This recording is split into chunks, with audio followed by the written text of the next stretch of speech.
rakkoo kiyyaa edeen biyyaa baasee daandiitti na jala hafte mucoon koo kasalatti baadhee guddisee.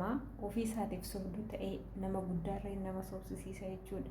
Yeroo darbanii yaadattu ji'oota darbe keessatti obboleettiin keenya Qabbanee Raggaasaa biyya Dubaay keessatti lubbuun ishii tareetee jira. Maaliin akka duute maaliidhaan dhukkubsatteeti moo kaan dhukkubsatteeti jedha, kaan namni ajjeeseeti jedha.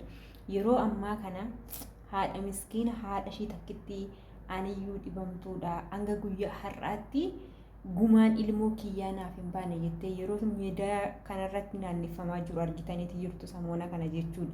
Ani wantan taasisamu keessaa nama yeroo ammaa kana namni ofii sobaa ta'eet nama guddaarra sobsiisa jechuudha. Qabbaneen egaa reeffishiillee edda kara Itoophiyaa galee akka reeffishii banamee hin laallamne dhoowwanii akkasumaan awwaalamteeti turte. Harmeen ishirree har'a imimmaan gadi dhangalaaste. Ilmoo koorree nan dhungadha jedhee waggaa 7 guutuu nagaadhaan naa galti jedhee osoon ishee eeguu reeffishii naa dhufe sunillee baneellee laaluudhaaf naaf eeyyamamaa miti. Anillee mana yaalatii yeroo sana bahee jettee yeroo dubbattu baay'ee laphee nama cabsa jechuudha. Nagaallee sin gaafachuu hin daganne nagaaf jaalalli waaqayyoo haala bakka jirtanitti isiniif haa baay'atu. Obboleewwan koo amantaa biroo taatayyoo yaashama harka fuune isiniin jechaa. Egaa akkuma jalqaba jedhetti obboleettiin keenya Qabbanee Raggaasaa yeroo ji'oota meeqa taateerti edda lubbuun ishii boqate yeroodhaaf firii gumaan ishii bahuutii qaba jedhanii tiiktookii kanarratti iyyaati turan garuu torbeedhaan booda inuma callifame. Yeroo ammaa kana haati ishii gadi baatee miidiyaa irratti wayyaa ishii kan naa kennan kana jettee yeroo dubbattu argitaniifi jirtu. Ani waan na dhibe keessaa ofii keenyaaf sobaa taanee foon uffannee deemnee ofii keenyaaf sobaa taanee armee nama jabaa kana maaliif sobsiisna? Qabbanee waggaa 7 kan hojjette biyya Arabaa. Beerut keessaa natti hin taane jetteeti. Kootu yaa ilmoo koo na laali jennaan lakkii sin dhibamsiisaa jettee kara Dubaayitti darbite jettee haati ishee yeroo dubbattu jechuudha. As keessatti egaa namni mee birriin ishiin qabdu miliyoona 4.1 naan jedhanii kan na qaqqabe garuu 400,000dha. Kaan eessa dhaqee wayyaan ishii eessa dhaqee warqii giraama meeqa naan jedhanii kolkollee waan arganne natti fidan jettee gaafa ishiin gadi fuutetii argitaniirtu. Ani armeen tuni isobdi hin jedhu jedhe. Kan sobaatii jiru kan armee kana sobsiisu warreen miliyoona 4.1 qabdi intalli keessan jedhee haadhatti hime kan miliyoona 4.1 kana obboleettiin keenya kun waggaa 7 keessatti nuti sikkoo biyya namaati hojjetaatii jirra. Mindaashii wagjiyaatti meeqa kennameefiti? Ji'aan nyaatti moo torbanii guyyaadhaan waan doolaara argattu isinitti fakkaata? Maalidhame? Soba duruu namni soba isa dhugaarraa fagaate jechuudha. Isa soba dhugaarraa fagaate kana armee keessan kana gaafa sobsiistan maal jedhama? Warri miidiyaadhaan ilmoon keessan miliyoona 4.1 qabdi jettan kun ilmoo isaanii kun edda biyya keessaa baate waggaa 7 qofaadha kan hojjette. Mindaa waggaa 7 ofuma keenya warrumti mana madaamii keessa hojjannu osuma waa takka keessaa baasuu baannee madaamonni irree waa barbaadan nu guutanii birri keenya ji'aan argannu ol kaawwannee waggaadhaan hanga argannu hundi keenyaa ni tilmaamna jechuudha. Kun hunduma keenyaaf yeroo ammaa kana reefu birriin ol dabaleetii jira malee yeroo duraa qarshiin gaarii ture jechuudha. Rakasa ture jechuudha. Yeroo sana wayya jireenya biyyuu amma yeroo qarshiin ol bahe kana manna yeroo rakasaati jireenya kan baay'ee bareeda ta'e.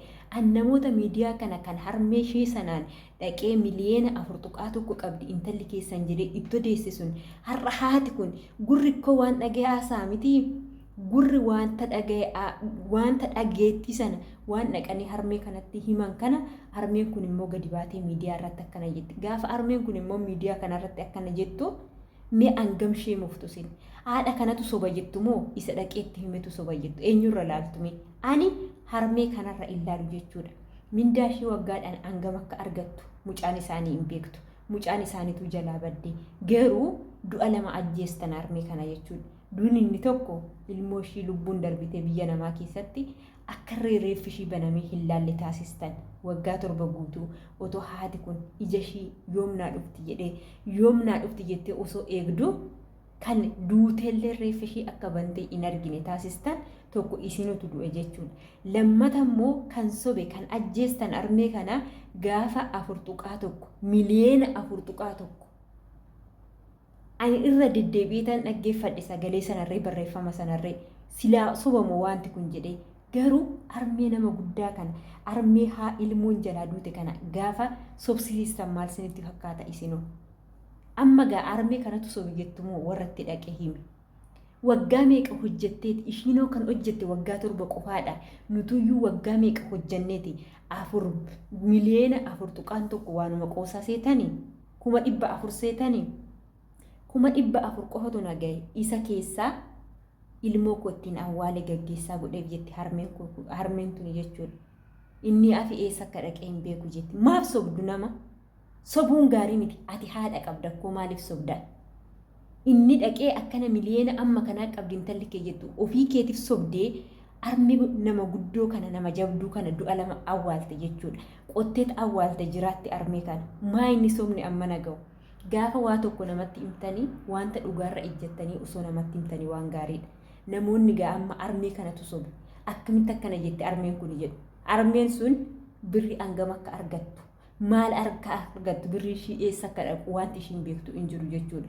Kan qarshii ishii hanga nyaattu beeku warra ishii wajjiniin hojjete warra kinoo akkuma kiyyaaf keessan biyya Arabaa hojjetutu mindaa mana madaamii hangam akka ji'an nama kaffalamu beeka malee armeen kun waa'ee birrii maa itti beekti mindaa nuti argannu maa itti beekti. Soba dhugaarraa fagaate duruu namni sobaa isa miliyoona 4 maal gocha mana madaamii keessa waggaa 10 meeqa hojjeta ibziin edda waggaa 7 keessatti miliyoona 4.1 hojjettee waggaa 10 meeqa waggaa 20 waggaa 15 maaltu si hojjechiisa biyya namaa keessa waggaa 5 hojjettee waa barbaadde fooqii ijaarrattee biyya kee keessa akka barbaaddetti hin jiraattu waan hundumaa guuttattee maalidha somni kun hanga yoomitti somni kun nu bara dhugaa dubbachuun dura waan dubbannurree xiinxaluutu gaariidha.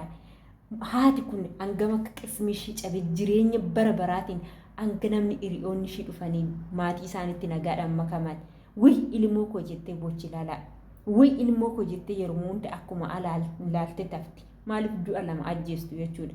Kanaafuu waa tokko dubbachuutiin dura otoo ofii keenyaaf maal jennaa haati kun hangam hubatti ammam hubamti jennee osoo ilaalle wanta gaariidha. Namni kamiyyuu jaalatee miti biyya namaa keessa kan jireenyi biyya namaa hangam sitti tolurree biyyuma kee ishii iyyatti sana wayya wanti ittiin jijjiiramtu qabaatte taanaan miliyoona 4.1 jechuun hangam birrii 4 seetanii akkanatti kan naqxanii harmee kana guyyoomsitanii ittiin jettan amma kana dhiiga obboleettii keessanii maaliif hin barbaadina amma akkana jettanii harmee kanaan dhugaa baay'ee tokko gaafan viidiyoo sana laalu akkuma 400 see yeroon dhaggeeffadhu garuu miliyoona 4.1 eenyu faana hojjetti seetan ishiin qophaa ishee hojjetti. Guyyaa guyyaadhaan mindaan hin kaffalamuuf ji'umatti kaffalamaaf ji'aan kan kaffalamutu miliyoona 4.1 dhufaa waggaa 7 keessatti. Maaliif wal sobname silaa biyya namaa keessa jirra? Maaliif sobdu? Har'a sobdan ikkoo malee fuula Waaqayyoo duratti akka awwaarradamaa taatan hin beektanii ofii keessanii sobdanii armee kanarra isobsiisinaan isiniin jedha. Viidiyoon koo har'aa kana fakkaata. Yoo jaalattan like share gochuun dagatina warreen akka kana soba isa dhugaa soba itti duruu somni jira isa soba xiggii kana otoo dhaabdaniin isiniin jedha. Kanaaf warreen maamila koo taatan like share gochuun dagatina warreen maamila koo hin taane immoo kottaa maamila kootti dabalamaan isiniin jedha. Guddaa galatooma.